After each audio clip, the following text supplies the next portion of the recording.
жаңы жылда біз балаларға жаңағы жаңы жылдық балаты өткіздік. Ошол жерде Аяз атаға хат жазыла десек, хат жазсын десекчи. Аяз атаға хат жазып атат.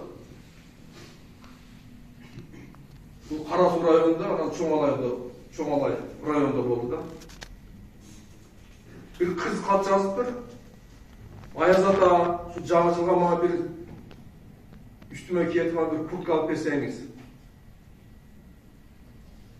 Аны мен өзім киемін. Анан кейін менен кичинекей үлкем бар. Анан кейін ошол үлкем адагын мен беремин. Ошо экөөбүз кийели, биз кышта ушундай курткабыз жок калды депчи. Ошондо Чоңалайдан дагы bir хат келди да мындай. Анда көргөн мындай тура албайсың да мынча айткандачы. Кандай болушу? Ошолорду кантип айлап өтөп билбейсиңер ошондойлордучу. Демек эл менен силер аралашпайсыңар да. Элдердин барып көйгөнүнү билбейсиңер. Ошондой үй бүлөлөргө айлап өтүп өзүңөр да берип койбойсуңар ошол нерселердичи.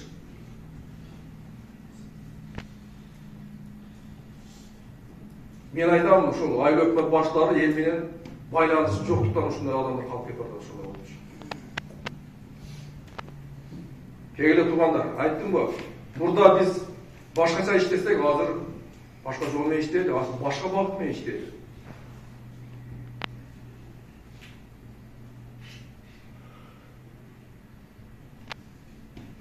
Ошондо колдо жок үй бүлөлөрдү карайлы, жардам берели ошолоргочу.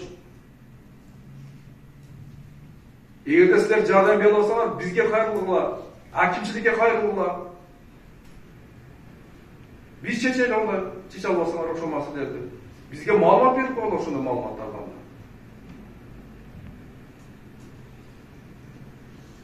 Бул жакшы көрүнүш эмес.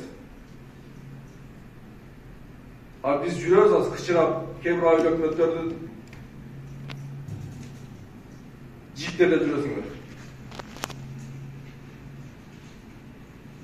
Елиңер болсо жанагыдай жакырсыз жашап атат.